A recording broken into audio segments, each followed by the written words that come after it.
Start करते हैं। BMC के क्वेश्चंस कर रहे थे हम लोग, और बीएमसी के कुछ शुरुआत के हमने 14 क्वेश्चंस करे थे, 14 क्वेश्चंस करे थे। सीमेंट पढ़ रहे हैं, सीमेंट में क्वेश्चंस करे थे, तो सीमेंट में हम 14 क्वेश्चन तक पहुंच चुके थे पहले लेक्चर में। थोड़ा पहले लेक्चर में टाइम लगता है तो हमने टाइम लगाया था ताकि आगे क्वेश्चंस में आपको थोड़ा डिस्कस ना करना पड़े। ठीक है, चालू करता हूँ। थोड़ा नींद कम निकली है यार, 48 घंटे में 2 घंटे की नींद निकली है, बस थोड़ी सी नींद आई है ना। बीच में बाद में जोश आ जाएगा, बट अभी क्योंकि बीएमसी को मैं ब्रेक नहीं करना चाहता, क्योंकि अब सीमेंट को मेरे को फटाफट कंप्लीट करना है, इसलिए मैं थोड़ा ब्रेक ना लेके चालू करता हूँ। ठीक है, क्वेश्चन नंबर 15 देखो, अगर आपको दिख रहा हो तो मैंने थोड़ा फॉन्ट भी बड़ा कराया इसका। लास्ट टाइम मुझे इसका फॉन्ट छोटा लग रहा था, तो थोड़ा फॉन्ट भी बड़ा कराया। मैं एक बार देखता हूँ, क्लियर दिख रहा है? हाँ, आज थोड़ा अच्छा दिख रहा है। ठीक है, क्वेश्चन नंबर 15 की बात करते हैं। अगर मैं आपसे डिफरेंट टाइप ऑफ सीमेंट्स की बात करूं कि डिफरेंट टाइप ऑफ सीमेंट आपको कौन कौन से पता है, तो आप बोलोगे सर देखो हमें ऑर्डिनरी पोर्टलैंड सीमेंट पता है। अगर मैं आपसे ये पूछूं कि आपको डिफरेंट टाइप ऑफ सीमेंट कौन कौन से पता है, तो आप बोलोगे सर सबसे पहले हमें ऑर्डिनरी पोर्टलैंड सीमेंट पता है, उसके बाद सर रैपिड हार्डनिंग सीमेंट पता है, रैपिड हार्डनिंग सीमेंट पता है, उसके बाद सर हमें लो हीट सीमेंट पता है, पोर्टलैंड पोज़ोलाना सीमेंट हमें पता है, ब्लास्ट फर्नेस स्लैग सीमेंट हमें पता है, सल्फेट अटैक या सल्फेट सीमेंट सुना है। क्या क्या सुना? सबसे पहले ओपीसी सुना है, फिर रैपिड हार्डनिंग सुना है, सर लो हीट सीमेंट सुना है, ब्लास्ट फर्नेस स्लैग या पोर्टलैंड पोज़ोलाना सीमेंट सुना है, या सल्फेट रेजिस्टिंग सीमेंट सुना है, या आपका ऑयल सीमेंट सुना है। तो डिफरेंट टाइप ऑफ सीमेंट तो हम अपनी थ्योरी में कवर कर चुके हैं। अब होता क्या है, देखो ओपीसी से तो क्वेश्चन आएंगे नो डाउट। ओपीसी के अलावा जो अगले टॉपिक्स हैं वो आपका है rapid hardening cement and low heat cement. इनसे भी क्वेश्चंस आते हैं। अगर आप बोलोगे सर क्या पोर्टलैंड पोज़ोलाना से, ब्लास्ट फर्नेस स्लैग से या सल्फेट रेजिस्टिंग से क्वेश्चन नहीं आते, सल्फेट अटैक रेजिस्टिंग से क्वेश्चन नहीं आते हैं, गिनती के 1 या 2 आएंगे।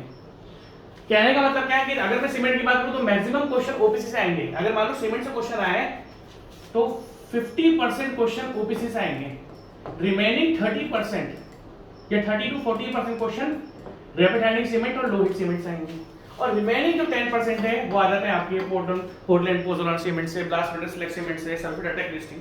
कहने का मतलब क्या है कि अगर सीमेंट के क्वेश्चंस की बात करें तो 50% ओपीसी से क्वेश्चन आते हैं, रिमेनिंग 30 से 40% आरएचसी मतलब rapid hardening cement and low heat cement से आते हैं। ठीक, अगर आप इन क्वेश्चन से पहले मेरे थ्योरी के लेक्चर्स देखो जो मैंने आपको अच्छे से कवर कराया है, अच्छे से टाइम लेके कवर कराया है, तो एक एक सीमेंट मैंने आपको बखूबी बहुत ज्यादा पढ़ाया है।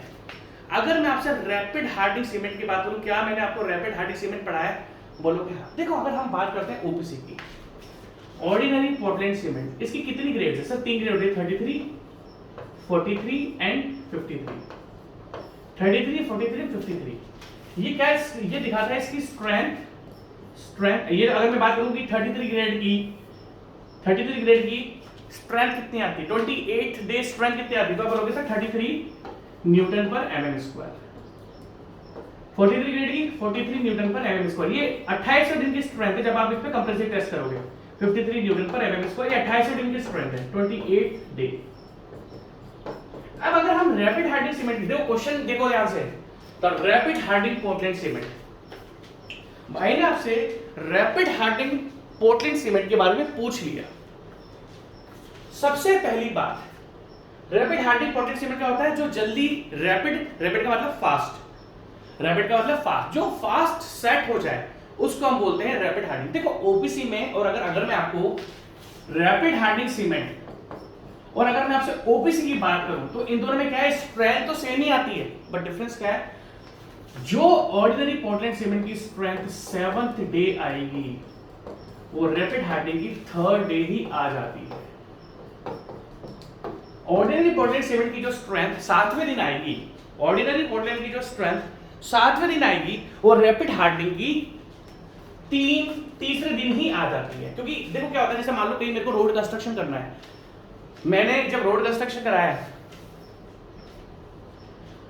मेरे को याद है एक बार हमने रात को, एक्चुअली क्या होता है यू टर्न था, और जैसे मैं आपको बता दूं, जैसे दिल्ली का कश्मीरी गेट है, कश्मीरी गेट पे अगर आपने कभी दिल्ली का कश्मीरी गेट, ये आपका मैं बताता हूं आपको, आपकी जो सिटी है, आप में से मैक्सिमम लोग दिल्ली आए भी होंगे तो आपको कश्मीरी गेट बस अड्डा आपको अच्छी तरीके से पता होगा। मतलब मैंने कश्मीरी गेट पे नहीं कराया, बट कश्मीरी गेट जो बस अड्डा है, बस स्टैंड है, उसके जैसा एक एरिया था जहाँ से बसेस निकलती थी। हमने रात में यूटर्न हमने बंद कर दिया। क्यों? क्योंकि वहाँ पर हमें पियर कंस्ट्रक्ट करना था। जो यूटर्न था वहाँ पर पियर आ रहा था, तो पियर करना ही, एक ना एक दिन तो पियर करना ही, हमने यूटर्न बंद कर दिया। मेरे पास ओनली रात का समय था और मुझे रोड बनवा देनी थी, प्लस वेरिफिकेशन भी करना था, ताकि लोग, क्योंकि यार सुबह आदमी ड्यूटी पर जा रहा है, मंडे ट्यूसडे की बात है, सर्दियों की बात थी, मैंने अपनी जैकेट पहनी हुई थी, बहुत मोटी जैकेट मैंने पहनी हुई थी। अब क्या है, रात को हमने रोड भी बंद कर दी। और जो कंक्रीट बैरियर्स होते हैं, आपने देखा होगा कि जब हमें टेम्परेरी परमानेंट क्या होता है, देखो एक तो बोर्ड, आपने पुलिस के बोर्ड देखे होंगे, आजकल कंस्ट्रक्शन में क्या चल रहा है, पुलिस के बोर्ड लगा देते हैं। हमने कंक्रीट बैरियर्स, हम पहले से प्रिपेयर्ड थे, हमने कंक्रीट बैरियर्स 2-2 मीटर के कंक्रीट, 2.5 मीटर के कंक्रीट बैरियर्स लगा ले। रात को यूटर्न जो थी उस पर रोड बनाई। एक्चुअली रोड बनानी नहीं होती हमें, क्योंकि हमें जब पियर बनाना है तो हमें रोड उखाड़नी होती है। हमने रात को रोड उखाड़ दी। मैं आपको एग्जांपल दे रहा हूँ, रोड के केस में बहुत हड़बड़ी होती है। अब सुबह भाई साहब लोग ड्यूटी पर है और वहाँ से भाई साहब बस निकलती है हर जगह की, वहाँ से राजस्थान के लिए बस निकलेगी, वहाँ से एमपी के लिए भी बस निकलेगी, वहाँ से यूपी के लिए बस, हर जगह से बस वहाँ से बस निकलती थी। भाई साहब सुबह जो तमाशे हुए हैं, क्योंकि लोग तो एकदम से पागल हो गए ना, क्योंकि यूटर्न जो था उसके आगे फिर आपको आधा किलोमीटर घूम के यूटर्न मिलना है, अगला आधा किलोमीटर दूर। तो लोगों को मैंने खुद यूँ पकड़ा कि भैया रिक्वेस्ट कर रहा हूँ आपसे, मेरे पास उस दिन पुलिस भी थी, उस दिन पुलिस के जो टीआई होते हैं, ट्रैफिक इंस्पेक्टर, वो भी हमारे साथ आ गए थे। हर कोई फिर भीड़ को संभाल रहा था, क्योंकि रोड का काम ऐसा होता है। मैंने भी लोगों से रिक्वेस्ट करी कि मैडम यहाँ से मत जाओ, सर यहाँ से मत जाओ, हम रिक्वेस्ट करते हैं। तो रोड ऐसी चीज़ होती है, मैं आपको क्यों बता रहा हूँ, ट्रैफिक मेरे पास उस दिन मेरे साथ 25 से 30 पुलिस वाले थे उस दिन, क्योंकि हम पुलिस को बुला लेते हैं जब जरूरत पड़ती है। तो कहने का मतलब क्या है, रोड के केस में हड़बड़ी बहुत होती है, समय बहुत कम मिलता है। उसी तरीके से रैपिड हार्डनिंग सीमेंट जो है जनरली रोड्स के यूज होता है। क्यों? क्योंकि भाई अगर मान लो कहीं पर कुछ आपको रोड बनानी है तो हम रोड से उम्मीद करते हैं कि रोड भाई साहब तो जल्दी अपनी स्ट्रेंथ गेन कर ले, ठीक है। तो रैपिड हार्डनिंग सीमेंट और ऑर्डिनरी, तो याद रखना कि रोड के केस में हमेशा आपको हड़बड़ी में सेफ्टी नहीं खोनी। हमने सेफ्टी नहीं खोई थी, हड़बड़ी में सेफ्टी नहीं खोनी है, बिल्कुल सेफ काम करना है और हड़बड़ी में करना है, ठीक है। तो रैपिड हार्डनिंग सीमेंट की बात करें तो इसकी जो ऑर्डिनरी पोर्टलैंड सीमेंट की 7वें दिन स्ट्रेंथ आती है, जो ऑर्डिनरी पोर्टलैंड सीमेंट की आपकी 7वें दिन स्ट्रेंथ आती है, वो रैपिड हार्डनिंग की आपकी 3रे दिन में ही आ जाती है, ठीक है। अब अगर हम बात करें सर कि 7वां दिन, अगर आपको ध्यान होगा तो मैंने इसके प्रीवियस जो टॉपिक था उसमें आपको सारी की सारी स्ट्रेंथ पढ़ाई थी। क्या थी? 33 की, जैसे मान लो हम ओबीसी 33 की बात करते हैं, इसके 7वें दिन क्या स्ट्रेंथ आती है? 22 न्यूटन पर एमएम स्क्वायर। तो इसकी 3रे दिन ही 22 न्यूटन पर एमएम स्क्वायर आ जाएगी। अब मेरे को होता क्या है, हाथ को सीमेंट में एक बहुत अच्छा फंडा याद रखना है, जितना ज्यादा आप सीमेंट को फाइन ग्राइंडिंग करोगे, तो ये अगला क्वेश्चन, ये भी पानी की बोतल ले लेता हूं एक सेकंड, जितना ज्यादा आप सीमेंट को हाई ग्राइंड करोगे, मतलब ग्राइंडिंग बहुत ज्यादा करोगे। हमने सीमेंट का एक टॉपिक पढ़ा था फाइननेस, हमने सीमेंट का एक टॉपिक पढ़ा था फाइननेस। अगर मैं आपसे बोलूं कि फाइननेस का मतलब क्या होता है, what does fineness means, cement को आपने कितना ज्यादा ग्राइंड करा है कि उसके छोटे, देखो ये एक बॉल है, क्लिंकर्स को अगर मैं कम ग्राइंड करूंगा तो इसका सरफेस एरिया बढ़ जाएगा। देखो ध्यान से देखना, जिस चीज को हम जितना ज्यादा फाइन ग्राइंड करेंगे, लाइक अगर मान लो मैं इसको 2 टुकड़ों में करूंगा तो इतना एरिया आ जाएगा। अब मैं इसका बिल्कुल चूरा बना दूं पाउडर फॉर्म में, तो इसका सरफेस एरिया बढ़ जाएगा। दैट मींस अगर हम किसी भी चीज को जितना ज्यादा ग्राइंड करेंगे उसका सरफेस एरिया बढ़ता जाता है। फाइनेस सरफेस एरिया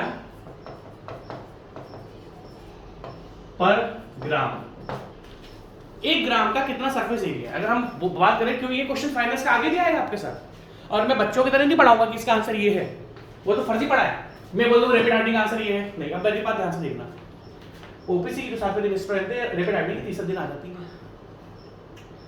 क्यों आती है? क्योंकि हम रैपिड हार्डनिंग की फाइननेस ज्यादा करते हैं। अब ध्यान से देखना, जितना ज्यादा आप फाइननेस करोगे क्लिंकर्स का, पार्टिकल्स का उतना ही ज्यादा सरफेस एरिया हो जाता है, सीमेंट पार्टिकल्स का उतना ज्यादा सरफेस एरिया हो जाता है।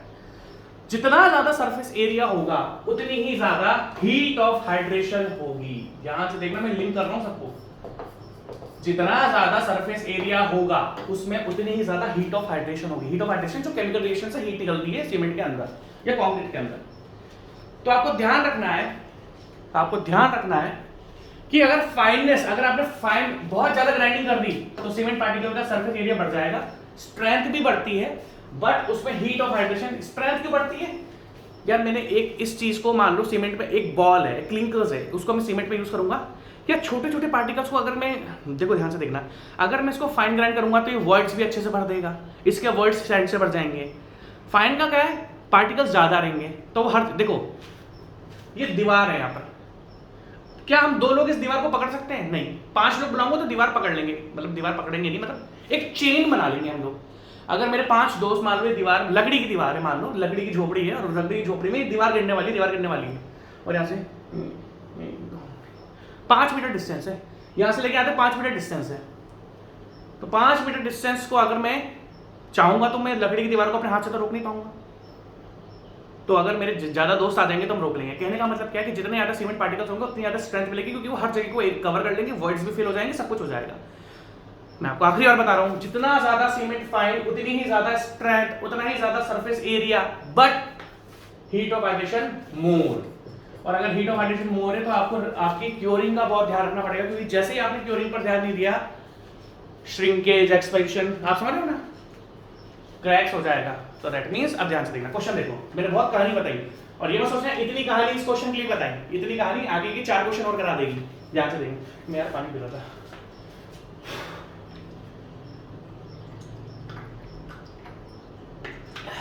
ठीक है, अब आप ध्यान से देखना, the rapid hardening Portland cement has higher heat of hydration. जितना ज्यादा सीमेंट फाइन होगा, जितना ज्यादा सीमेंट फाइन होगा उतना ही ज्यादा आपका सरफेस एरिया होगा, और सरफेस एरिया अगर ज्यादा होगा तो ज्यादा हीट ऑफ हाइड्रेशन होती है। अब देखो अगला क्वेश्चन क्या आता है, क्वेश्चन ये भी पूछा जाता है कि अगर आप बात करते हो फाइननेस की, तो फाइननेस रिप्रेजेंट करता है कितना आपने पार्टिकल्स को छोटा छोटा ग्राइंड करा है। अगर मैं ऑर्डिनरी पोर्टलैंड सीमेंट की बात करूं, रैपिड हार्डनिंग सीमेंट से, तो इसका जो सरफेस एरिया होता है, मतलब 1 ग्राम में कितना सरफेस एरिया कवर, मतलब कितना एरिया कवर हो जाएगा, तो 2250 सेंटीमीटर स्क्वायर प्रति ग्राम। जब हम ऑर्डिनरी पोर्टलैंड सीमेंट बनाते हैं तो हम उसकी फाइननेस, उसको इस तरीके से ग्राइंड करते हैं कि उसका जो फाइननेस की वैल्यू हो वो 2250, दैट मींस 1 ग्राम सीमेंट में वो 2250 सेंटीमीटर स्क्वायर एरिया कवर कर लेगा। वहीं पर अगर मैं रैपिड हार्डनिंग सीमेंट की बात करूं तो मैंने बताया कि हम ओपीसी से भी ज्यादा इसको ग्राइंड करते हैं, इसको पीसते हैं, हम ओपीसी से भी ज्यादा इसको पीसते हैं। जब इसको ज्यादा ग्राइंड करेंगे तो इसका ज्यादा सरफेस एरिया होगा, तो इसका जो सरफेस एरिया वो होता है 3250 सेंटीमीटर स्क्वायर पर ग्राम। और आपको यूनिट याद रखनी सेंटीमीटर स्क्वायर, क्योंकि कुछ एग्जामिनर बहुत शाणे होते हैं, वो इस सेंटीमीटर को मिलीमीटर में कन्वर्ट कर देते हैं। आपको ध्यान रखना है, तो 2250 मैंने आपको वैल्यू दिखाई है, कि 2250 जो मैं आपको वैल्यू दिखा रहा हूं ये सेंटीमीटर स्क्वायर प्रति ग्राम में। कुछ अगर मान लो एग्जामिनर ने इसको एमएम स्क्वायर में कर दिया तो आपको सेंटीमीटर को एमएम में कन्वर्ट करना पड़ेगा, 100 से मल्टीप्लाई 100 के स्क्वायर का मल्टीप्लिकेशन करना पड़ेगा। आई होप आपको चीजें समझ में आ गई। ठीक है, तो इसका आंसर क्या था, the rapid hardening Portland cement has higher heat of hydration. Easy question है, टिपिकल क्वेश्चन नहीं है। ठीक है, 16 क्वेश्चन, द इनिशियल सेटिंग, जैसे कि आपको पता है जो शुरुआत की सेटिंग होती है वो हमारा कौन कहलाता है, ट्राई कैल्शियम एल्यूमिनेट। हमारी इनिशियल जो शुरुआत की हमारी इनिशियल सेटिंग होती है सीमेंट को कौन कराता है, ट्राई कैल्शियम एल्यूमिनेट। तो इसका आंसर आप देख लो, the initial setting of cement is caused due to tricalcium aluminate. बच्चों वाला क्वेश्चन है, एक क्वेश्चन पे टाइम वेस्ट नहीं करूंगा, मैं ऑलरेडी आपको बता चुका हूं।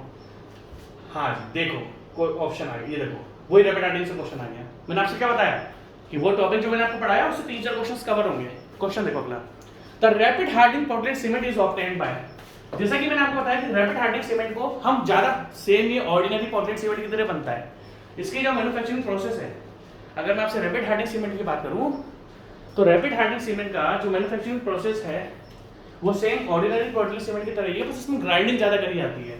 तो इसका पूछा था rapid hardening Portland cement is obtained by, किस तरीके से आप इसको ऑब्टेन करते हो, बाय फाइन ग्राइंडिंग। ग्राइंडिंग में देखो by grinding the clinker to a high degree of fineness. और फाइनेस में कितनी रखनी है, देखो यही तो मैंने आपको बताया कि फाइनेस ज्यादा रखनी है, और फाइनेस में कितनी रखनी है, इतनी रखनी है कि जो इसका सरफेस एरिया मतलब जो इसकी फाइनेस है वो 3250 सेंटीमीटर स्क्वायर प्रति ग्राम के इक्वल। 1 ग्राम में कितना है surface area, specific surface area आपका कवर हो जाए। आई होप आपको क्वेश्चन समझ में आ रहा होगा। नेक्स्ट क्वेश्चन, क्वेश्चन नंबर 17 हो गया। क्वेश्चन नंबर 18, हाँ जी अब ये बहुत बढ़िया क्वेश्चन है, ठीक है। बार बार मैं आपसे finance finance finance finance finance बोल रहा हूं, बार बार मैं आपसे फाइनेस फाइनेस फाइनेस फाइनेस बोल रहा हूं, ठीक है। अगर हम फाइनेस की बात करें, अगर हम फाइनेस की बात करें, फाइनेस आप किससे डिटरमाइन करते हो? देखो सबसे पहली बात फाइनेस होता क्या है, जो कि बताता है कि सीमेंट आपका किस डिग्री पर, सीमेंट आपका कितनी डिग्री पर ग्राइंड हुआ है। अगर हम फाइनेस की बात करते हैं तो ये आपको बताता है कि फाइनेस आपका कितनी डिग्री पर हुआ है, ठीक। अब अगर मैं आपसे आगे की बात डिस्कस करूं, देखो ध्यान से देखना, अगर देखो दो चीजें होती है जिसमें आप बहुत तगड़ा कंफ्यूजन होगा। एक होता है फाइनेस, इसको ढंग से लिखूं, यहां पे लिख देता हूं कोई से। आपको दो टेस्ट में बहुत तगड़ा कंफ्यूजन होगा। एक टेस्ट होता है फाइनेस ऑफ सीमेंट, दूसरा होता है साउंडनेस ऑफ सीमेंट। ये दोनों सिमिलर से साउंड करते हैं, होते अलग अलग हैं। दोनों सिमिलर से साउंड करते हैं, होते अलग अलग हैं। अगर मैं आपसे पूछूं कि फाइनेस क्या है, तो आप बता दो कि सर सीमेंट जितना ज्यादा ग्राइंड होगा उसको फाइनेस बोलते हैं। अभी साउंडनेस क्या है, हम सीमेंट का एक्सपेंशन चेक करते हैं। देखो ज्यादा सीमेंट अगर एक्सपेंड हो गया तो उसके अंदर क्रैक्स पड़ जाएंगे। ज्यादा अगर सीमेंट में एक्सपेंशन हो गया, एक्सपेंशन होगा ना, हीट ऑफ हाइड्रेशन के चक्कर में एक्सपेंशन भी होगा, श्रिंकेज भी होगा। तो अगर सीमेंट में ज्यादा एक्सपेंशन होगा तो आपके क्रैक्स पड़ जाएंगे सीमेंट के अंदर या कंक्रीट के अंदर। तो फाइनेस तो बताता है डिग्री ऑफ ग्राइंडिंग, कितना आपने ग्राइंड करा है, और साउंडनेस बताता है, ये दोनों टेस्ट सीमेंट के जो कि मैं आपको थ्योरी में पूरा पूरा पढ़ा चुका हूं, आप कभी नहीं बोल सकते कि सर आपने नहीं पढ़ा है। और अगर हम बात करते हैं किसकी, साउंडनेस की, साउंडनेस एक्सपेंशन बताता है।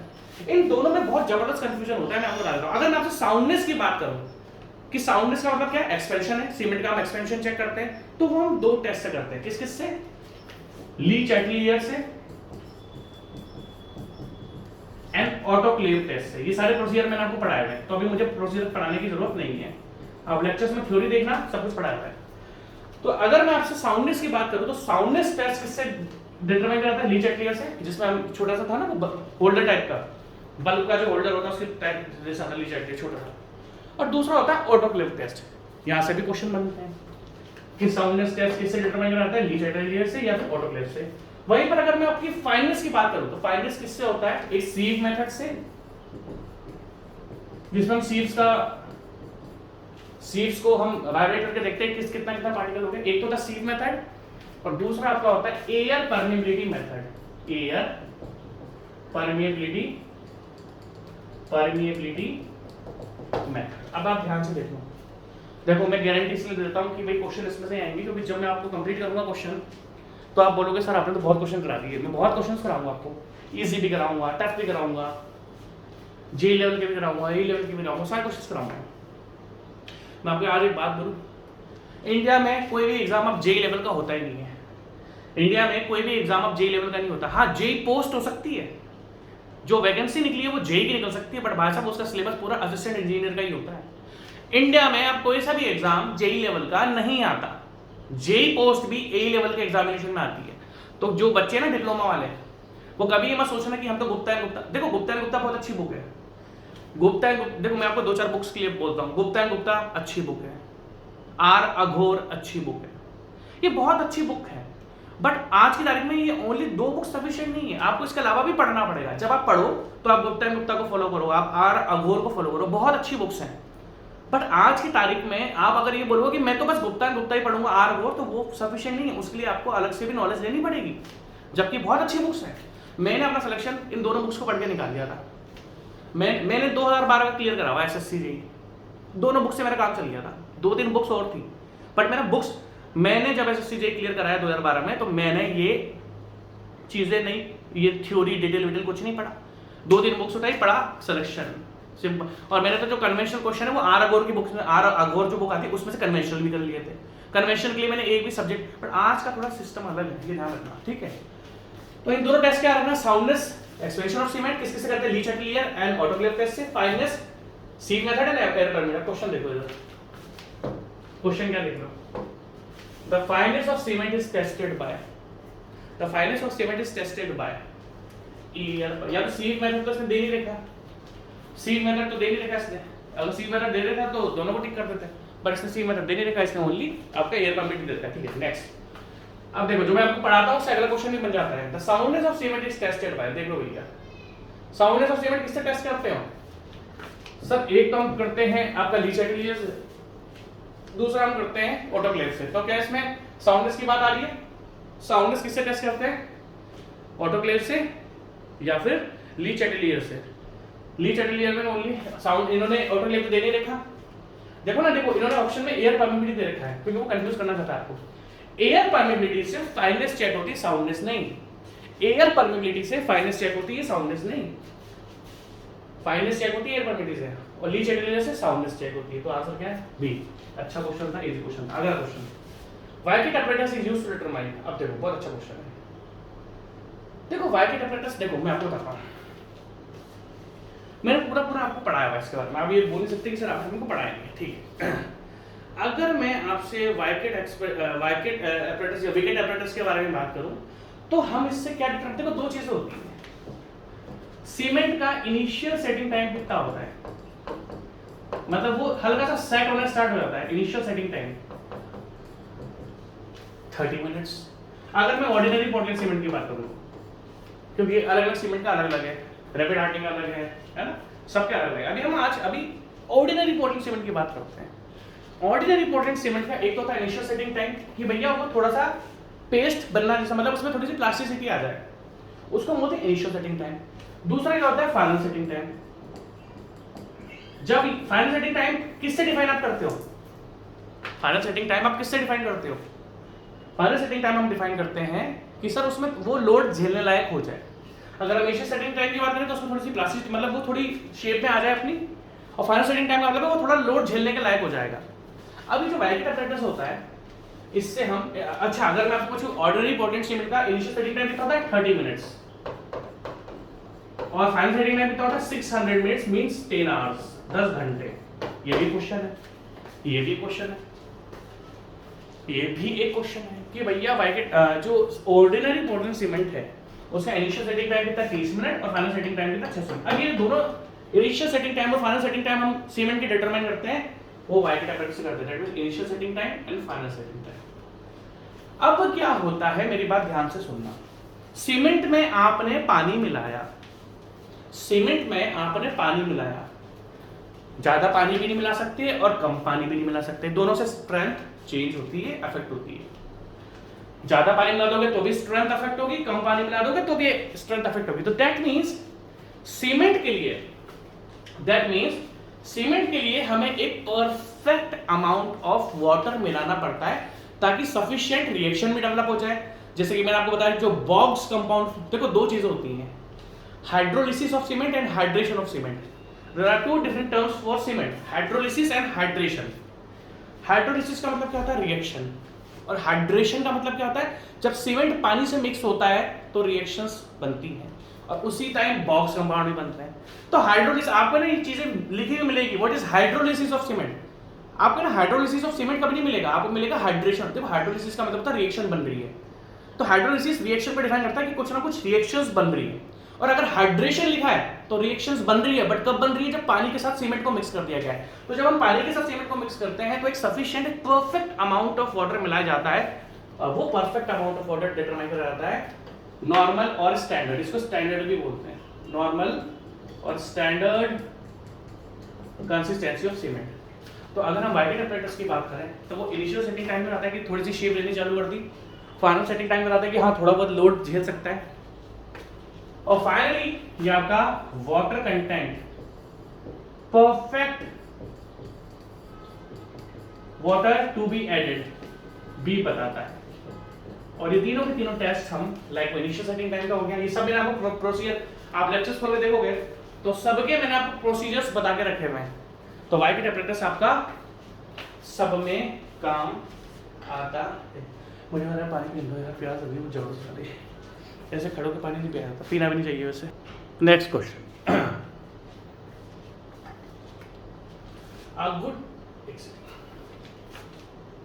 नेक्स्ट क्वेश्चन क्या है?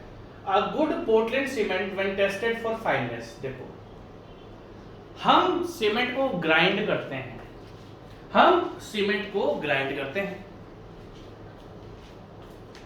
बट होता क्या है कि हो सकता है सीमेंट अच्छे से ग्राइंड ना हुआ हो। देखो अगर हम क्लिंकर्स की बात करते हैं, ये 10-10 सेंटीमीटर के, ये 10 सेंटीमीटर मिनिमम होता है इसका साइज, गोले से बन जाते हैं। जब हम हीट करते हैं तो लाइम, सिलिका, एल्यूमिना सब एक दूसरे में फ्यूज हो जाते हैं, मतलब मिक्स हो जाते हैं और ये बड़े बड़े से गोले बना देते हैं। इन गोलों को बोलते हैं हम लोग क्लिंकर्स। फिर हम इसकी ग्राइंडिंग करते हैं। अब जब हम ग्राइंडिंग करते हैं तो हम ये चेक करते हैं कि ग्राइंडिंग अच्छे से हो गई या नहीं हुई, ग्राइंडिंग अच्छे से हो गई या नहीं हुई। उसके लिए हम क्या यूज करेंगे? सीव। अगर आपको ध्यान हो तो मैंने आपको बताया था कि जो आपका फाइनेस्ट मेथड होता है वो दो मेथड से चेक होता है। एक तो होता है आपका ऑटोक्लेव से और दूसरा होता है आपका सीव मेथड से। भाई जैसे हम किसी भी चीज को देखना चाहते हैं कौन कितना ग्राइंड हुआ है, तो उसको छान के देख लो। अगर अच्छे से ग्राइंड होगा तो कुछ भी रेसिड्यू नहीं मिलेगा। अब रेसिड्यू का मतलब क्या है कि कुछ ना कुछ उसमें ग्राइंड नहीं हुआ। यहाँ पर रेसिड्यू क्या मतलब दिखा रहा है आपका? जो ग्राइंड ढंग से नहीं हो पाए, जो ग्राइंड ढंग से नहीं हो पाए। तो इस भाई ने और मैंने आपको अभी रिसेंटली पढ़ाई कि अगर हम फाइनेस चेक करनी है तो हम सीव मेथड से भी कर सकते हैं, दूसरा हम मेथड मैंने आपको बताया एयर परमिटिविटी से भी कर सकते हैं। अब इसने आपसे ये बोला है कि अ गुड पोर्टलैंड सीमेंट, अब ध्यान से देखना, अ गुड पोर्टलैंड सीमेंट, अरे बोतल गिर गई है, चलो ढक्कन बंद था। A good Portland cement when tested for finance, the percentage of residue मतलब जो ग्राइंड नहीं हो पाए लेफ्ट आफ्टर द सीव। अब यहां पर इन्होंने 40 एमएल लिखा, 40 एमएल सीव नहीं होती, मतलब 40 माइक्रोन सीव नहीं होती, 90 माइक्रोन सीव होती है। इस क्वेश्चन में गलत लिखा हुआ है, 90 माइक्रोन सीव होती है। तो जब हम फाइनेस को चेक करते हैं तो वो 90 माइक्रोन सीव से चेक करते हैं। अब सिंपल सा क्वेश्चन ये है, इसमें इसका आंसर ये है कि जब मैं 90 mm सीव से करूंगा और अगर अच्छे से ग्राइंडिंग हो गई होगी तो कभी भी जो रेसिड्यू बच रहे हैं, जो ऊपर मोटे मोटे पार्टिकल्स बच रहे हैं, वो कभी भी 10% से ज्यादा नहीं होने चाहिए। बिल्कुल सही बात है, ट्रू फॉल्स वाला क्वेश्चन है। इसने बोला है कि अगर आप फाइनेस टेस्ट कर रहे हो सीमेंट का बाय यूजिंग 90 माइक्रोन सीव से आप सीव एनालिसिस कर रहे हो, तो क्या 90 माइक्रोन सीव से अगर आप सीव एनालिसिस कर रहे हो तो क्या रेसिड्यू 10% से ज्यादा नहीं होने चाहिए? बिल्कुल सही बात है। अगर सीमेंट आपका, अगर रेसिड्यू जो है आपका अगर 10% से ज्यादा हुआ है तो सीमेंट आपका बेकार है, वो ढंग से ग्राइंड नहीं हुआ है।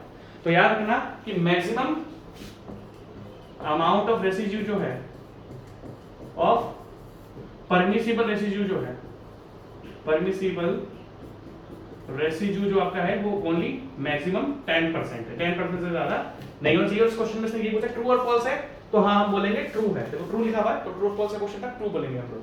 नेक्स्ट क्वेश्चन, अब सिंपल सा क्वेश्चन, ली चैटलियर किसके यूज होता है? सर साउंडनेस के लिए यूज होता है। ली चैटलियर किसके यूज होता है? साउंडनेस के लिए। Le Chatelier method is used to determine the soundness of cement. Option C देखो, बच्चे वाला क्वेश्चन है। मैंने आपसे क्या बताया कि जब भी किसी क्वेश्चन में मैं आपको टाइम दूंगा, लाइक अगर जो मैं आज जो मैंने 15th नंबर का क्वेश्चन चालू करा था उससे मैंने 13 से 14 मिनट ले लिए, उससे आगे के भी सारे क्वेश्चंस हो जाएंगे। तो आप ये मत सोचना, कुछ बच्चों की धारणा बन जाती है कि सर आप एक क्वेश्चन में 20 मिनट दोगे, वो भी ऑब्जेक्टिव क्वेश्चन में। अरे भाई साहब, मैं आपको अगर एक क्वेश्चन में 20 मिनट दे रहा हूं ऑब्जेक्टिव में, तो उससे आगे के 4-5 क्वेश्चन और हो जाएंगे। तो ली चैटलियर मेथड्स किस लिए यूज होता है? साउंडनेस के लिए। ठीक है, हाँ ये क्वेश्चन थोड़ा अच्छा है, बहुत ही अच्छा क्वेश्चन है, देखो ध्यान से। द एक्सपेंशन ऑफ सीमेंट, ठीक है, आपको ध्यान से देखना पड़ेगा इस चीज को, आपको बहुत ही ध्यान से देखना पड़ेगा। ठीक है, क्वेश्चन पढ़ो। द एक्सपेंशन ऑफ सीमेंट, पहली बात तो अगर एक्सपेंशन की बात कर रहा नहीं है तो मैंने आपको बताया कि हम एक्सपेंशन किस में चेक करते हैं? साउंडनेस टेस्ट में। बहुत अच्छा क्वेश्चन है, आपको ये ध्यान से देखना पड़ेगा वरना ये क्वेश्चन आपसे नहीं होगा। ठीक है भाई, ध्यान से आप इसको देख लेना, ठीक है।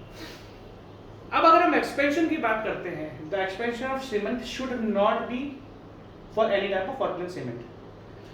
तो अगर मैं आपसे पूछूं, देखो होता क्या लीच एटेलियर में क्या होता है, अगर हमें पूछे एक्सपेंशन होता क्यों है, आपके मन में ये आ सकता है कि सीमेंट में सर एक्सपेंशन क्यों होता है। तो देखो, अगर आपने परफेक्ट ग्राइंडिंग नहीं करी,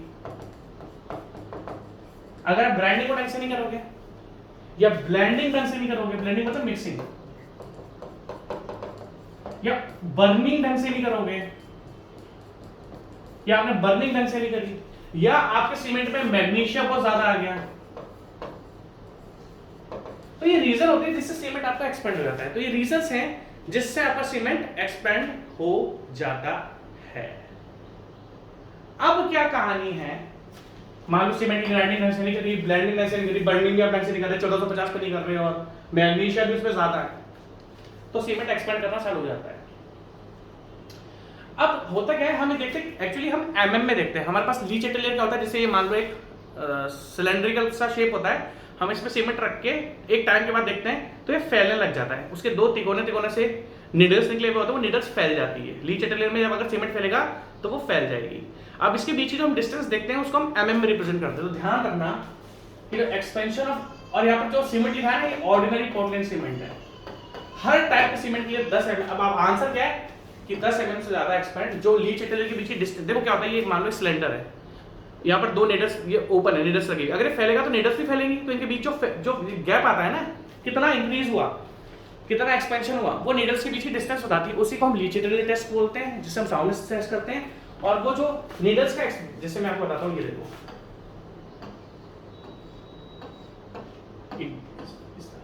अब इसमें मान लो सीमेंट रखा, अगर मान लो सीमेंट एक्सपेंड होगा तो इन दोनों के बीच की डिस्टेंस थोड़ी बढ़ जाती है, और कितनी डिस्टेंस बढ़ी उसी को हम बोलते हैं साउंडनेस इन एमएम। तो याद रखना कि ऑर्डिनरी पोर्टलैंड सीमेंट का 10 mm से ज्यादा एक्सपेंशन आपका नहीं होना चाहिए। अच्छा क्वेश्चन था, ठीक है, अच्छा क्वेश्चन है, ठीक है, आप इन क्वेश्चन को थोड़ा ध्यान से देख लेना, ठीक है। Now what is the normal consistency of cement, अच्छा क्वेश्चन है, अगर मैं आपसे पूछूं तो ये अच्छा क्वेश्चन है, बट इस क्वेश्चन को आपको थोड़ा सा मेरे साथ ध्यान से देखना पड़ेगा। अगर मैं आपसे पूछूं तो आपको, अगर आपने इस क्वेश्चन को ढंग से नहीं देखा तो ये क्वेश्चन आप नहीं पढ़ पाओगे।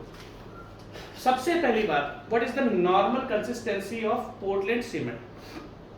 आपको अभी थोड़ी देर पहले मैंने वाइकेट एपरेटस के बारे में बताया था कि वाइकेट एपरेटस किस में काम आता है, कि सर इनिशियल सेटिंग टाइम में। असली बात तो हम नॉर्मल कंसिस्टेंसी फाइंड किससे करते हैं, वाइकेट एपरेटस से। कैसे फाइंड करते हैं, वाइकेट एपरेटस से।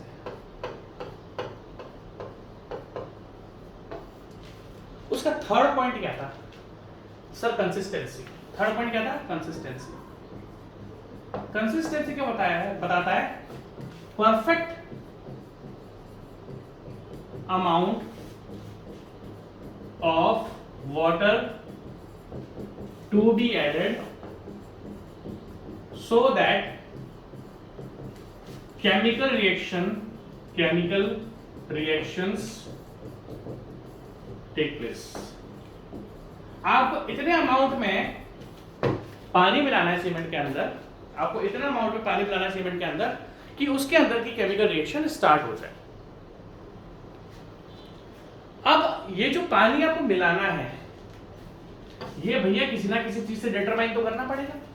अगर हमें, तो हम डिटरमाइन करते हैं वाइकेट एपरेटस से। अब देखो होता क्या है, मैं इसको मिटा दूं, ये मेरे ख्याल से आपको सारी चीजें पता है, इसमें मुझे आपको बताने की जरूरत नहीं है। और वाइकेट एपरेटस होता क्या है, मेरे ख्याल से आपको वो भी पता है कि नहीं पता है, ठीक है, ध्यान से देखना। अब ध्यान से देखना, अब कहानी देखना। तो होता क्या है, वाइकेट एपरेटस को जिस तरीके से होता है मैंने तो आपको बता रखा है, इसके अंदर एक निडल लगी हुई होती है। इनिशियल सेटिंग टाइम है तो उसके लिए अलग निडल है, फाइनल सेटिंग टाइम है तो उसके लिए अलग निडल है। देखो तीनों टेस्ट है, तीनों के लिए अलग अलग निडल्स है। अगर मैं इनिशियल सेटिंग टाइम की बात करूं तो 1 mm की स्क्वायर निडल है या 1 mm है, फाइनल की 5 mm की। अब जो कंसिस्टेंसी होता है उसके लिए 10 mm का स्क्वायर प्लंजर होता है। तीनों टेस्ट के लिए, तीनों अलग अलग वाइकेट एपरेटस के लिए निडल होती है, कुछ इस तरीके से होता है। यहां पर एक मोल्ड रखा होता है, मोल्ड कुछ इस तरीके से, ठीक है, तीनों टेस्ट इस मोल्ड के अंदर होते हैं। इसकी साइज भी आपसे शायद पूछ जा सकती है 80 mm, ये डाया कितनी होती है इसके अराउंड 80 mm, और डेप्थ कितनी होती है आपकी 40 mm। अब अगर हम कंसिस्टेंसी की बात करें, मैंने आपसे बताया कि इनिशियल सेटिंग टाइम में जो हम नीडल यूज करते हैं वो 1 mm की, फाइनल सेटिंग टाइम में जनरली यूज होती है वो 5 mm की, और कंसिस्टेंसी में जो यूज होती है नीडल वो होती है 10 mm की, मतलब अराउंड 1 सेंटीमीटर की। या 10 है या 100 है, नहीं 10 ही होगा, गलत लिखी, ठीक है। कहानी देखो ध्यान से, मेरे को थोड़ा इसकी डायमेंशन में गलती लग रही है निडल के उसमें, मैं एक बार चेक करूंगा, मेरे को थोड़ा कंफ्यूजन हो रहा है। हो सकता है कि निडल के जो साइज मैंने आपको बताया 1 mm 5 mm 10 mm वो शायद गलत होने तो नहीं चाहिए, बट मुझे थोड़ा कंफ्यूजन हो रहा है इसमें, ठीक है। तो उसको मैं एक बार कंफर्म करके आपको बता दूंगा, ऐसा नहीं कि सर को तो भाई सर ने गलत लिखा दिया, इसको मैं एक बार चेक करूंगा आपस से, ठीक है। अब अगर हम कंसिस्टेंसी टेस्ट की बात करें तो होता क्या है, हम एक सीमेंट पेस्ट लेते हैं और इस सीमेंट पेस्ट में हम वाटर को ऐड करते हैं। एक हम सीमेंट लेंगे, सीमेंट में वाटर को ऐड करेंगे। अब ये होता है एरर एंड ट्रायल मेथड।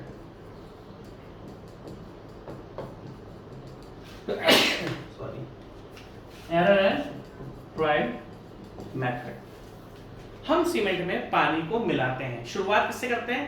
25%, 28%, 25% से लेके जो भी सीमेंट का वेट है, इसमें सैंड भी डाली जाती है, सैंड को आप भूल जाओगे, 25% से 35%।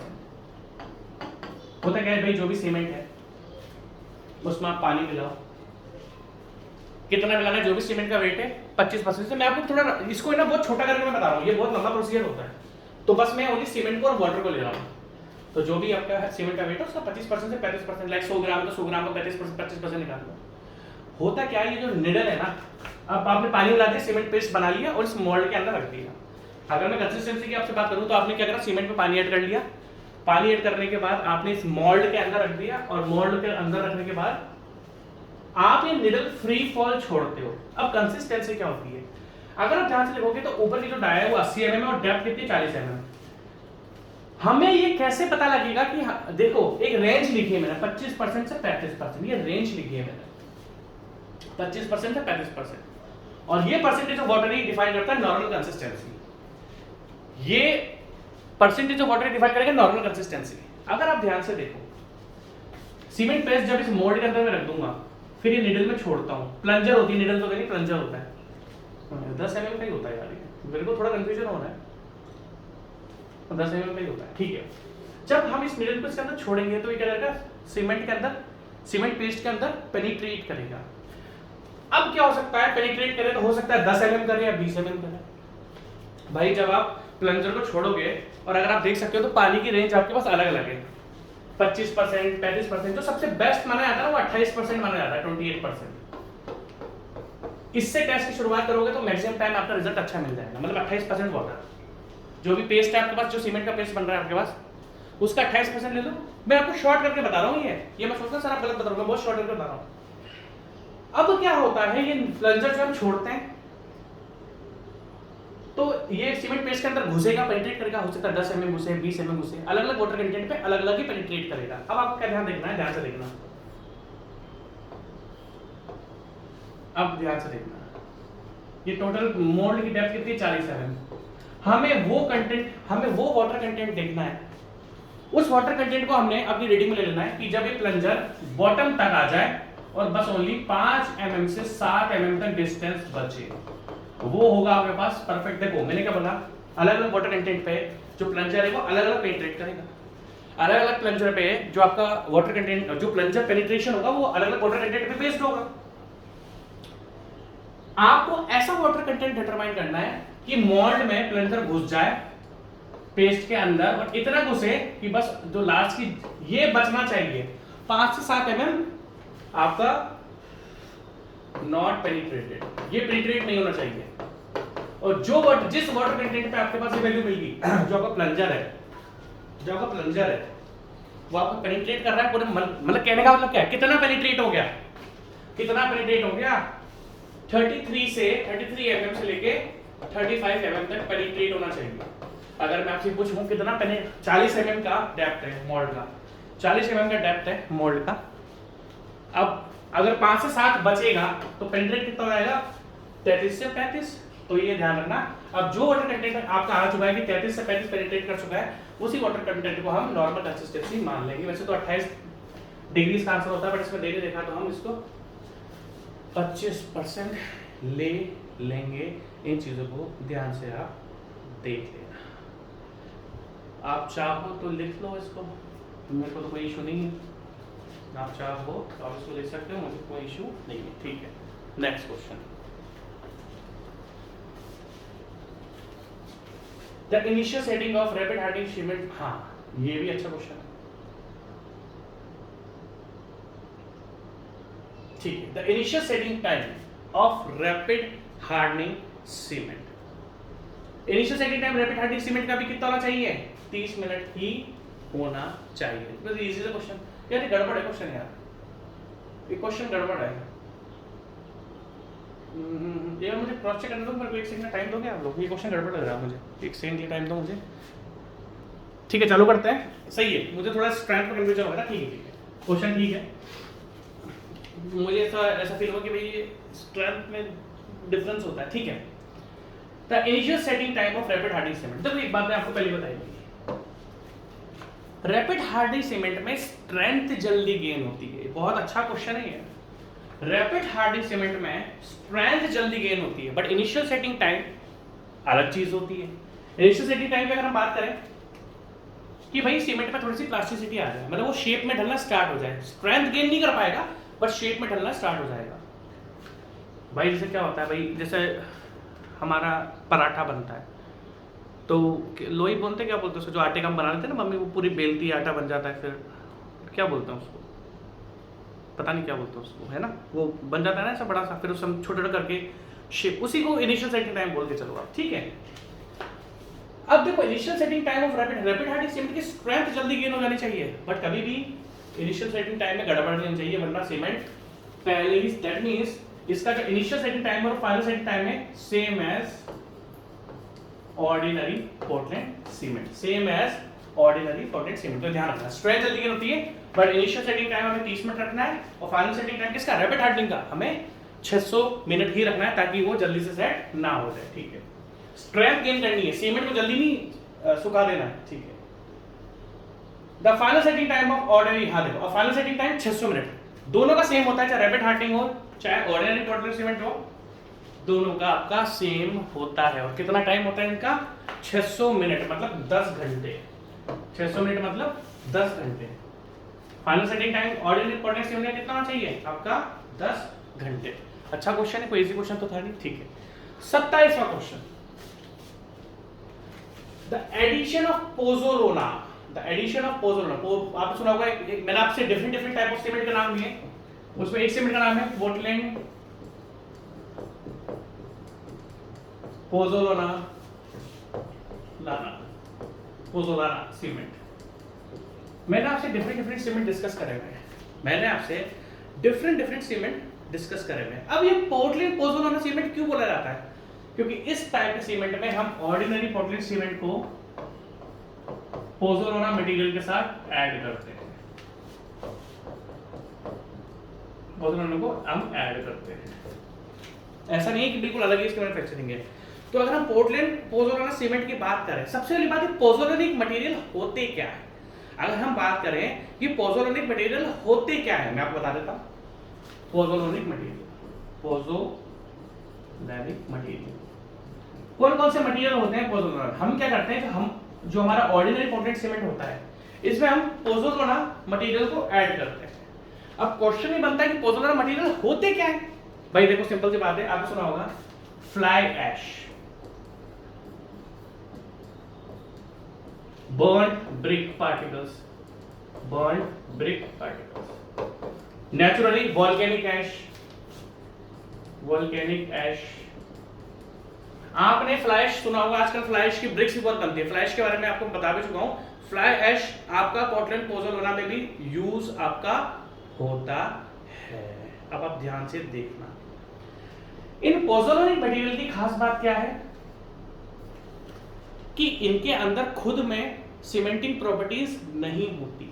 अगर हम बात करें पोज़ोलानिक, मतलब ये खुद नहीं, देखिए जैसे सीमेंट पानी के साथ चिपक जाता है ना, जैसे सीमेंट पानी के साथ चिपक जाता है, ये खुद पानी के साथ नहीं चिपकेंगे, बट जब हम इस पोज़ोलाना मटेरियल को ओबीसी के साथ, एक्चुअली ये होते हैं बहुत फाइन पार्टिकल्स,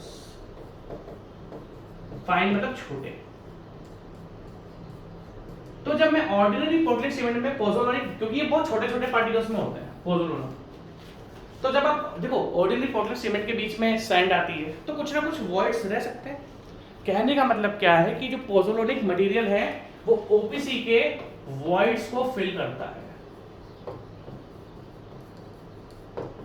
इसमें जो वॉइड्स आते हैं इनके वॉइड्स को ये फिल कर देता है।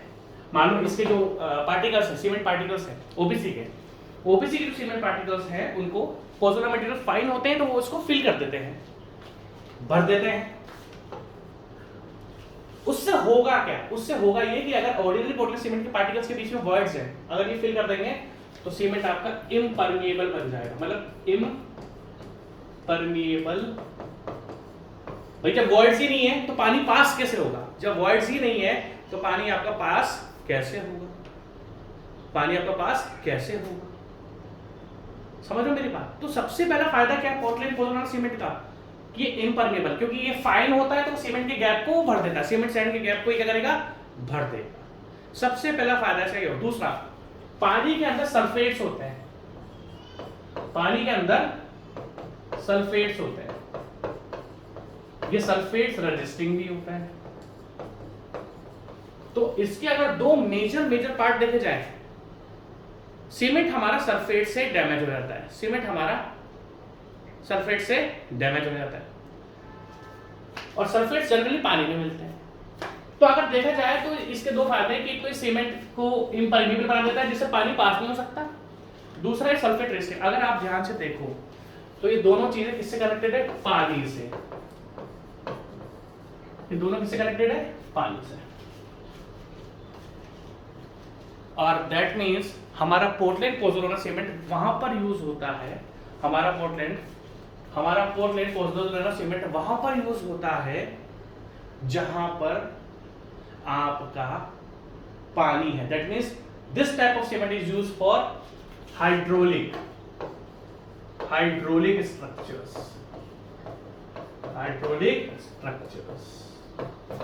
जिसमें आपको इम्परमेबिलिटी भी चाहिए। क्योंकि अगर ओनली सल्फेट्स की बात करो तो खुद एक सीमेंट है सल्फेट रेजिस्टिंग सीमेंट, बट वो इतना ज्यादा इम्परमेबल नहीं होता जितना, क्योंकि ये इसमें पानी का लीकेज नहीं होता। अब मान लो सीमेंट आपको अगर मेनली सल्फेट्स ही टारगेट है तो फिर आप सल्फेट रेजिस्टिंग सीमेंट ले लोगे, बट आपको इम्परमेबिलिटी भी चाहिए तो फिर आपको पोर्टलैंड पोज़ोलाना सीमेंट यूज करना पड़ेगा। अब होता क्या है जब हम पोर्टलैंड पोज़ोलानिक मटेरियल इसमें ऐड कर देते हैं तो इसकी हीट ऑफ हाइड्रेशन कम होती है। दैट मीन्स जब हम पोज़ोलाना मटेरियल को यूज कर देते हैं तो इसमें ध्यान से देखना, इसमें लेस हीट ऑफ हाइड्रेशन होती है, श्रिंकेज इंक्रीज हो जाता है और परमेबिलिटी डिक्रीज हो जाती है। ये तीनों की तीनों चीजें मैं आपसे डिस्कस कर चुका हूं। दैट समझ रहे हो ना? हमारा मेन हमने पढ़ा इम्परमेबल है और सल्फेट रेजिस्टिंग के लिए यूज होता है, बट इसमें लेस ऑफ हीट हाइड्रेशन, क्योंकि पोज़ोलानिक मटेरियल से less of heat hydration, increase in shrinkage, and तीसरा डिक्रीज इन परमेबिलिटी मतलब इम्परमेबल। तो इसका आंसर क्या हो जाएगा आपका? डी। नेक्स्ट क्वेश्चन, अगले क्वेश्चन पे आते हैं। द रेट ऑफ हाइड्रेशन, देखो आ गया ना, जैसे कि मैंने आपको बताया, मैंने आपसे बताया कि हाइड्रेशन टॉपिक आपके पास आता ही रहेगा। हाइड्रेशन, ठीक है। मैंने आपको चीज बताई थी, the rate of hydration and hydrolysis of cement. सबसे पहले हाइड्रेशन और हाइड्रोलिसिस में डिफरेंस क्या है? हाइड्रोलिसिस रिप्रेजेंट ओनली रिएक्शंस, ये वर्ड ध्यान रखना। What does hydrolysis means? Hydrolysis means reactions, and what does hydration means? Heat. ध्यान से देखना, व्हाट डज हाइड्रेशन, देखो हाइड्रोलिसिस का मतलब क्या हो गया? रिएक्शंस। हाइड्रेशन का मतलब क्या है? Heat produced when water is added to cement and reactions take place, दो चीजें समझ लो। हाइड्रोलिसिस रिप्रेजेंट करता है ओनली रिएक्शंस। हाइड्रोलिसिस क्या रिप्रेजेंट करता है? Only reaction, formation of chemical reaction, ये हाइड्रोलिसिस है। बट अगर हम हाइड्रेशन की बात करते हैं तो हाइड्रेशन में जनरली हम हीट को डिफाइन करते हैं, जो कि क्यों प्रोड्यूस हुई है, क्योंकि केमिकल रिएक्शंस हो रही है किसके बीच में, पानी और सीमेंट के बीच में। जैसा कि आप अगर यहां पर एक वर्ड देख सकते हो हीट, हीट किससे कनेक्टेड है, सरफेस एरिया से। जितना ज्यादा सीमेंट का सरफेस एरिया मतलब फाइननेस होगी उतना ज्यादा हीट ऑफ, देखो कितना बढ़िया टॉपिक है, ये ध्यान से देखना, रिलेट करिए मैंने चीजें यहां पे। मैं आपसे पूछ रहा हूं कि अगर मैं आपसे बात सिंपल से डिस्कस करूं, जितना ज्यादा सीमेंट को आप ग्राइंड करोगे, फाइन करोगे, उसमें उतनी ज्यादा हीट ऑफ हाइड्रेशन होगी। That means heat of hydration को हम जनरली किससे डिफाइन करते हैं, फाइननेस से। फाइननेस कम है तो हीट ऑफ हाइड्रेशन कम होगी, फाइननेस ज्यादा है तो हीट ऑफ हाइड्रेशन ज्यादा होगी। तो इसलिए पूछा था rate of hydration and hydrolysis of cement depends upon its fineness, depends upon it fineness. I hope आपको चीजें समझ में आ रही है कि heat of hydration directly fineness से कनेक्टेड है। कोई सीमेंट बहुत ज्यादा ग्राइंड है, उसका सरफेस एरिया ज्यादा है या फाइननेस ज्यादा है, तो हीट ऑफ हाइड्रेशन ज्यादा होगी, अगर सरफेस एरिया कम है तो कम होगी। अच्छा क्वेश्चन है, ये चीजों को ध्यान से देख लेना। Question number 29, the compressive strength of ordinary, the compressive, इसने लिखा है the compressive strength of ordinary cement is less than, नहीं, चाहे सीमेंट हो या कंक्रीट, इनकी कंप्रेसिव स्ट्रेंथ ज्यादा होती है, टेंसाइल स्ट्रेंथ कम होती है। इसने इस क्वेश्चन में क्या रखा है कि कंप्रेसिव स्ट्रेंथ, इसने बोल रखा है कंप्रेसिव स्ट्रेंथ तो कम होती है और टेंसाइल स्ट्रेंथ ज्यादा होती है। नहीं, अब हमारा सीमेंट हो या कंक्रीट हो, दोनों में कंप्रेसिव स्ट्रेंथ ज्यादा होती है और टेंसाइल स्ट्रेंथ कम, मतलब 1/8 हो जाती है। टेंसाइल स्ट्रेंथ को बोलेंगे तो tensile strength is equals to 1/8 of compressive strength. जो भी सीमेंट या कंक्रीट की कंप्रेसिव स्ट्रेंथ उसका 1/8 या 1/10 कर दो, उतना। क्वेश्चन में क्या लिखा है कि कंप्रेसिव स्ट्रेंथ कम होती है, और नहीं भाई कंप्रेसिव स्ट्रेंथ ज्यादा होती है, इसने लेस लिखा हुआ है ना, क्वेश्चन को गलत लिखा है इसने। ट्रू फॉल्स वाला क्वेश्चन है, फॉल्स आएगा, फॉल्स आएगा, फॉल्स आएगा, रॉन्ग आएगा अगर, है ना। आई होप ये क्वेश्चन आएगा। The percentage of residue left 10%, ये क्वेश्चन हम डिस्कस कर चुके हैं। द एक्सपेंशन इन पोर्टनेस, एक्सपेंशन किससे करते हैं, साउंडनेस से, साउंडनेस टेस्ट। एक्सपेंशन इन पोर्टनेस से मतलब किससे करते हैं, साउंडनेस टेस्ट से, ठीक है। द स्पेसिफिक सरफेस एरिया, देखो इन सेंटीमीटर पर स्क्वायर, पोर्टलैंड सीमेंट का मैंने आपको फाइननेस बताया था, वैल्यू बताई थी कितनी, 2250, और रैपिड हार्डनिंग की कितनी होती है, 3250। रैपिड हार्डनिंग देखो सब करेक्ट क्वेश्चन बनते आ रहे हैं ना। Specific surface area in centimetre of good Portland cement should not be less than 2250 surface area minimum होना चाहिए, मतलब 70 मीटर स्क्वायर पर ग्राम होना चाहिए फाइननेस। और अगर रैपिड हार्डनिंग की बात करते हैं तो उसका 3250 होना चाहिए। Next question, the expansion of Portland cement is, दोनों से होता है। अगर हम पोर्टलैंड सीमेंट के एक्सपेंशन की बात करते हैं तो दोनों से होता है, मैग्नीशिया से भी होता है, सिलिका से भी होता है, मैग्नीशिया से भी होता है, सिलिका से भी होता है, दोनों आंसर इसका। The expansion of Portland cement is caused by magnesia, silica, both, दोनों की तरफ से होता है, डी आंसर, ठीक है। अब अच्छा ये तो मैंने आपको बता ही रखा है ना। चलो अभी क्वेश्चन नंबर 32 हो गया, अब इसको आज इवनिंग में करने की कोशिश करते हैं। Take care, bye bye.